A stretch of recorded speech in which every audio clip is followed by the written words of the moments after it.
Hello जी, नमस्कार जी। तो जी आज मैं आपके सामने लेकर आई हूँ जो आपने अभी तक रील देखी है, उस दिन कटिंग करना मैंने आपको बताया था।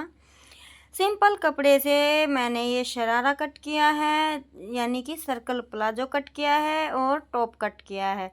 टॉप हम कुछ अलग तरीके से बनाएंगे तो वो बाद में, पहले हम स्टिच कर लेते हैं हमारे प्लाजो को। तो जैसे कि इसकी लेंथ 35 इंच तैयार कर रही हूँ, तो इसमें छोटा सा जॉइंट लगेगा। यही मेन होता है प्लाजो हमारा कैसा लगेगा दिखने में, क्योंकि ये जॉइंट जो है हमारा हमेशा एक साइड होना चाहिए दोनों पैरों का, या तो आप फ्रंट में कर लीजिए या बैक में। तो ये जोड़ एक तरफ से लग गया है, इसे यहीं पर रखेंगे और दूसरे पैर का जो प्लाजो है उसे सेम इसी पोजीशन में रखना है कि सेम इसी तरीके से हमारा जॉइंट लगे। तो जैसे कि प्लाजो को आप पहले रख कर देख लीजिए, तो ये हो गया आमना सामना दोनों पैरों का। अब जो कट पीस है उसे हम, जैसे ये हमने नीचे की तरफ से लगाया था ना सीधे पे सीधा रख के, उसी तरीके से उसमें जॉइंट डालेंगे। तो चाहे फिर आप इसे बैक से डालिए या फ्रंट से डालिए, जोड़ दोनों एक साइड ही होंगे और काफ़ी सुंदर लगते हैं, बुरे नहीं लगते। कई बार क्या होता है, मैंने देखा है एक जॉइंट पीछे की तरफ होता है, एक पैर में आगे की तरफ, वो देखने में काफ़ी भद्दा लगता है। तो जी जॉइंट हमारे डल गए हैं, अभी हम इनको एक शार नहीं करेंगे, ये करेंगे हम बिल्कुल लास्ट में जब पीको करेंगे। तो हमने जो आसन का निशान लगाया था 9.5 या 8.5 इंच पे, क्योंकि कई दिन का वीडियो हो गया है, सॉरी लेट आ रहा है। तो हम दोनों पैरों को पहले जॉइंट कर लेंगे एक सिलाई से। इसमें ये होगा कि जो एक्स्ट्रा कपड़ा है ना वो हमारा नीचे की तरफ निकल जाएगा, और फिर जब हम पिको करेंगे ना तो इसकी गोलाई करेंगे तो काफ़ी फिनिशिंग के साथ इसकी गोलाई होगी। आप पहले कभी भी फ्रॉक सिलें या प्लाजो सिलें, उसकी गोलाई करके ना रखें। एक तो 1 इंच लेंथ ज़्यादा रखें और गोलाई ना करें। कई बार क्या होता है, कपड़ा ऐसा होता है जिसका धागा निकलने लगता है, और ये मान लीजिए कल आज आप नहीं कर पाए पिको, कल या 2-3 बार हाथ में से कपड़ा निकलता है ना तो उसके धागे वगैरह निकल जाते हैं। फिर हमारी जो गोलाई है ना वो शेप में ख़राब हो जाती है। तो जी पैंट, जो ये शरारा गरारा होता है ना, इनमें मियानी ज़रूर डालनी चाहिए। मैं तो बिना मियानी के कभी भी नहीं सिलती हूँ। इससे क्या होता है कि हमारे पैर की सिलाई सटे बासटे, सॉरी हिंदी में बोल गई, ऊंची नीची नहीं होती है। तो ये मियानी हमें सीधे पे रख के, आप मियानी आपके ऊपर है, आप 3 इंच चौड़ी ले सकते हैं, 2 इंच या 1 इंच भी जा ले सकते हैं। तो मैंने लगभग ये 2 इंच चौड़ी ली है, सिलाई करके ना 1.5 इंच की रह जाएगी। लेंथ आप अपने अकॉर्डिंग ले सकते हैं। तो जी एक तरफ से हमने पैर में सीधे से सीधे रख कर सिलाई कर ली है, दूसरी तरफ भी हमें सेम इसी तरीके से सिलाई करनी है और हमारी मियानी लगकर हो जाएगी तैयार। अगर आपको इस वीडियो में ये समझ में नहीं आई ना, क्योंकि वीडियो थोड़ी लंबी होने के कारण थोड़ी सी मैंने फास्ट कर दी है, तो आप कमेंट कर दीजिएगा, मैं इसकी वीडियो अलग से डाल दूँगी। तो जी मियानी डालने के बाद ना हमारे प्लाजो की फिनिशिंग भी अच्छी आती है, और जब चलते हैं ना तब काफ़ी सुंदर लगता है देखने में। बिना मियानी के प्लाजो मुझे कभी भी पसंद नहीं आते। मैं तो चाहे घर के सिलूँ या बाहर के, हमेशा मियानी डालकर। तो जी ये देखिए हमारा ये फिटिंग प्लाजो है, इसलिए आपको ऊपर का घेर कम लग रहा होगा, और जबकि ये 11 साल की बच्ची का ही है, बिल्कुल फिटेड मैंने बनाया। थोड़ी सी इसमें प्लेट डलेंगी, तो जो एक्स्ट्रा कपड़ा बचा हुआ है उसमें से हम 4 इंच की पट्टी कट कर लेंगे। जितना हमारा बेल्ट के लिए हमें चाहिए वो हम नाप कर देख लेंगे। तो इसके नाप का मैंने ये कपड़ा कट कर लिया। बस मैंने इसमें 1 इंच का कपड़ा ही कम लग रहा था, वो जोड़ लिया था, लेकिन बाद में फिर वो मुझे निकालना ही पड़ा, क्योंकि इसी से काम चल गया था। तो जी जो हमने ये कपड़ा लिया है, इसे बेल्ट के ना बराबर, जैसे हमारा घेरा आया है ना ऊपर आसन का, 4 इंच की पट्टी लेंगे, क्योंकि हमें इसमें रबड़ ही डालना है फोल्ड करके, और हमें इसे तैयार कर लेना है। जैसे सेम तरीके से आप प्लाजो पैंट में डालते हैं ना 4 इंच की पट्टी रबड़ और उसके बुकरम के साथ, सेम उसी तरीके से ये भी ज्वाइंट होगा।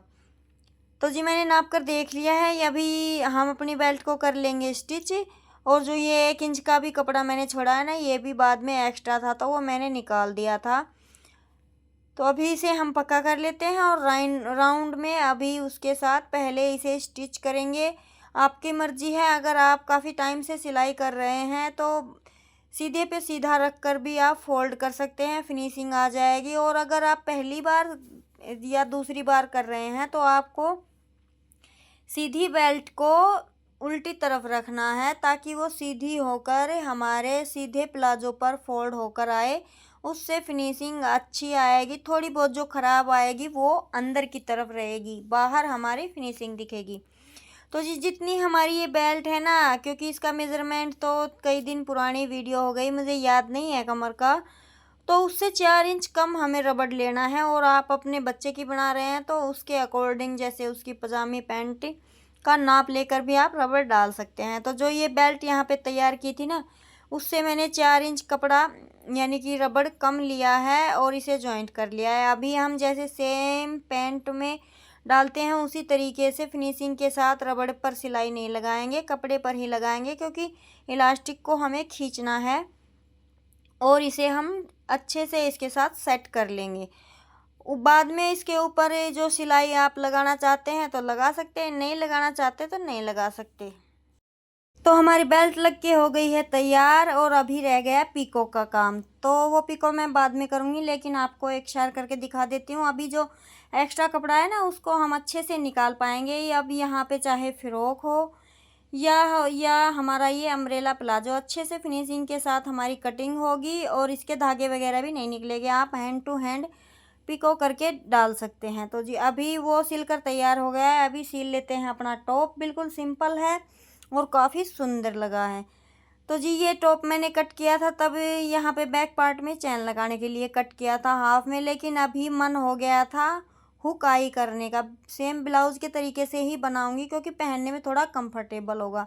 वो हर बच्चे की माइंड सेट पर डिपेंड करता है। कोई बच्चा ढीले कपड़े पहन लेता है, कोई नहीं पहनता। मेरी बेटी ढीले कपड़े नहीं पहनती है, उसे थोड़े फिटेड कपड़े ही अच्छे लगते हैं। तो इसीलिए मैं इसमें हुक आई ही लगाऊंगी, क्योंकि हाफ में चैन लगेगी और फिटिंग के कपड़े हाफ में चैन थोड़ा सा पहनने में अनकंफर्टेबल लगता है, तो इस वजह से। तो जैसे कि मैंने इसमें 2 से 2.5 इंच की लूजिंग ली थी ना, तो मैं इसी में से 1-1 इंच का फोल्ड दे देती हूँ हुक आई के लिए। और पहले ना मैं इसकी लेंथ आपको बता रही थी 12 इंच की, तो सॉरी वहाँ पे थोड़ी सी मिस्टेक थी बताने में, क्योंकि मुझे ये ध्यान था कि मैं जो कंधे हैं इसी में से निकालूंगी, लेकिन जो हमारी बाजू होंगी ना, डिजाइन बाजू का ही है, तो कंधे बाजू से ही निकलेंगे। तो पहले तो मैंने इसे फोल्ड करके ना 12 इंच का ही तैयार कर लिया था। जब मैंने पहनाया तब ध्यान आया, फिर मैंने ये ऊपर से 3 इंच का कट कर दिया था और ये मैंने जाकर 9 इंच का तैयार किया था। तो जी ये हो गया है हमारा फ्रंट पार्ट। जैसे सेम तरीके से हम ब्लाउज़ में टकिंग डालते हैं ना, तो 3 इंच पर मार्किंग करके उसी तरीके से ये टकिंग डाल रही हूँ मैं, लेकिन ये मैं पूरे में डाल रही हूँ, हाफ में नहीं, क्योंकि सिलाई ऊपर तक जाएगी, काफ़ी सुंदर लगेगी। वैसे जो डिज़ाइन मैंने देखा था उसमें तो 4 सिलाइयाँ डाल रखी थी, लेकिन मैंने कपड़ा उतना नहीं कट किया था। मैं 2 सिलाइयाँ ही कट करूँगी, क्योंकि बच्चे का है तो फिर 4 सिलाइयाँ थोड़ी ज़्यादा ही नज़दीक हो जाती। तो जो मैं ये टॉप पार्ट की अभी सिलाई कर रही हूँ ना, ये कुछ मुझे बाद में हटानी पड़ी थी। 2 इंच यहाँ से कपड़ा हटा के दोबारा से इसे फोल्ड करना पड़ा था, क्योंकि लेंथ मुझे कम करनी पड़ी। और नीचे जैसे मैंने अलग से बेल्ट कट करके और वो लेस वगैरह लगा के सेट कर दिया था, तो फिर मैंने नीचे से कम नहीं किया, ऊपर से ही कम किया था। तो जी अभी हम इसका सेंटर पॉइंट निकाल कर, और जैसे सूट की भी ब्लाउज़ की फ़िटिंग लगाते हैं सेम तरीके से हम फिटिंग लगा देंगे, और हमारा टॉप पार्ट जो है ये तैयार हो जाएगा, फ्रंट और बैक, और रह जाएंगी अभी बाजू। तो जी ये देखिए अभी मैं इसकी फ़िटिंग लगा देती हूँ। जो हमारा बैक पार्ट है ना, जहाँ पे हमें हुक आई लगाना है, वहाँ पे हम पहले कच्ची सिलाई लगाकर इसे सेट कर लेंगे, ताकि हमारा जो फिटिंग है ना वो काफ़ी अच्छी आएगी इससे, क्योंकि बार बार में कपड़ा सेट नहीं करना पड़ेगा। मेन दिक्कत तो यही है। बाद में हम इस कच्ची सिलाई को लगा हटाकर और हुक आई अपना कर सकते हैं। तो जी बस ये टॉप पार्ट मैंने अभी फोल्ड कर लिया है, और अभी बीच सेंटर से इनको दोनों को जॉइंट कर लूँगी जितनी दूर में मुझे हुक आई करने हैं। तो 1 इंच की पट्टी मैंने फोल्ड की है, सेम उसी पर मैं सिलाई लगाऊंगी।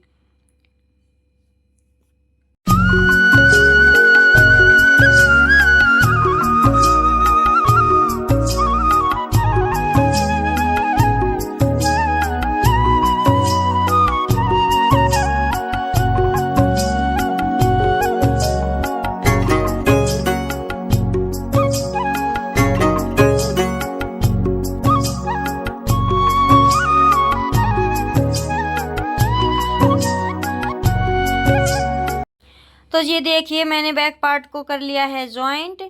अभी मैं इसकी लेंथ ही देख रही थी, तो जो हमारा फ्रंट पार्ट है ना उसकी लेंथ भी मुझे इसी के नाप की तैयार करनी थी, जो कि आपको 12 इंच दिखाई दे रही होगी। तो जो फ्रंट पार्ट है ना उसमें मैं आगे मोतियों वाली लेस लगाऊंगी। तो मुझे इसमें 2 इंच की पट्टी कट करके लगानी थी, क्योंकि इसमें कपड़ा इतना ही था और मुझे थोड़ी सी 2 इंच की चौड़ी पट्टी लगानी थी, काफ़ी सुंदर लगेगी वो देखने में।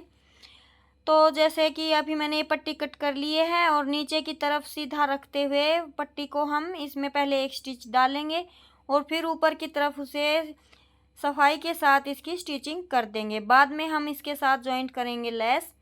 तो हमारा टॉप पार्ट बनकर हो जाएगा रेडी। हल्का सा मैंने कर्व दे दिया है साइड में, क्योंकि कोने वगैरह लटकते फिर अच्छे नहीं लगते हैं। तो ये देखिए 2 इंच की पट्टी रखते हुए मैंने इसमें टॉप पार्ट में लगा दी है सिलाई। ये हमारा टॉप का ना नीचे का हिस्सा होगा, जो पेट पर होगा नाभि की तरफ। और जो दूसरी तरफ है यहाँ पे मैं लगाऊंगी लेस, क्योंकि इसमें वाइट कलर का काम है। तो मेरे पास वाइट मोतियों की लेस रखी हुई थी, तो मैं इसे इसमें जॉइंट कर देती हूँ।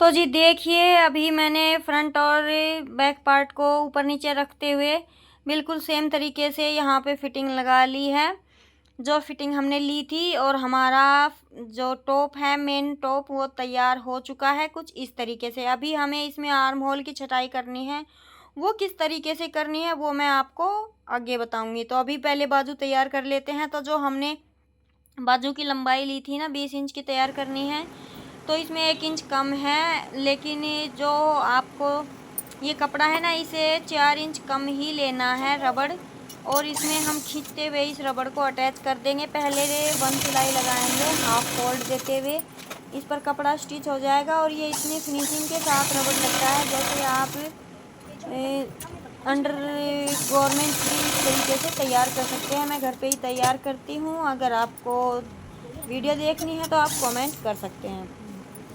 तो जी अभी दूसरा फोल्ड देते हुए हम रबड़ को खींचते हुए दूसरी सिलाई लगाएंगे और फिनिशिंग के साथ हमारा रबड़ इसके साथ अटैच हो जाएगा। और ये हमारी बाजू का ना टॉप पार्ट होगा, क्योंकि नीचे की तरफ जो बाजू का मोहरी है ना वहाँ पे हम 2 इंच की पट्टी जैसे हमने टॉप में स्टिच की है सेम उसी तरीके से 2 इंच की पट्टी लेस के साथ अटैच करेंगे, जैसे हम अफ़गानी सलवार तैयार करते हैं सेम उसी तरीके से।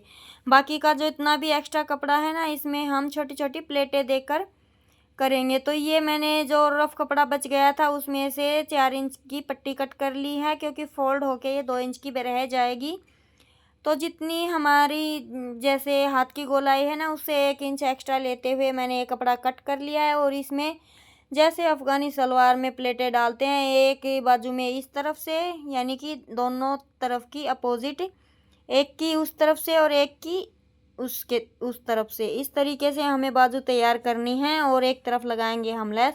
चलिए बाजू तैयार कर लेते हैं, फिर मिलते हैं।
तो जी ये देखिए एक बाजू हमारी तैयार हो गई है। सेम इसी तरीके से हमें दूसरे भी तैयार करके रख लेनी है।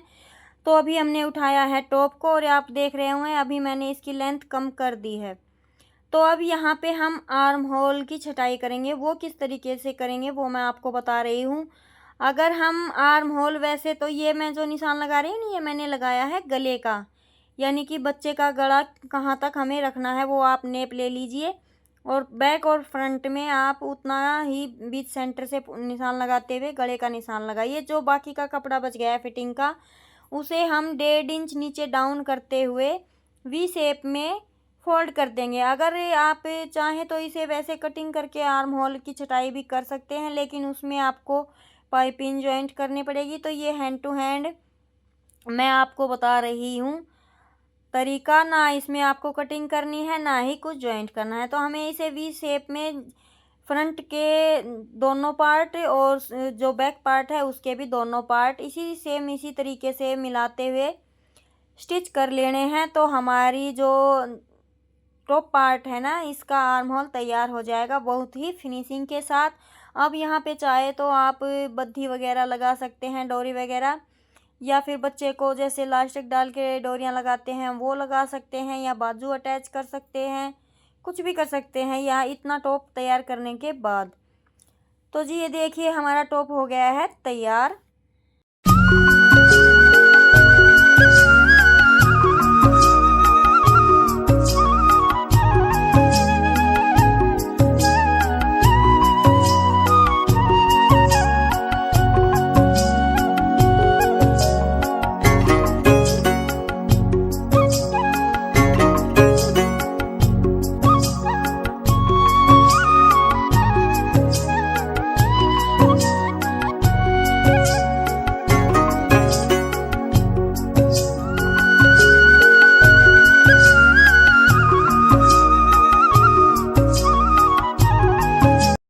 ये देखिए कुछ इस तरीके से हमारा टॉप तैयार हुआ है। अब आप यहाँ पे क्या लगाएंगे वो आपकी मर्जी है। मैं लगा रही हूँ जो मैंने बाजू तैयार की है इलास्टिक की वो।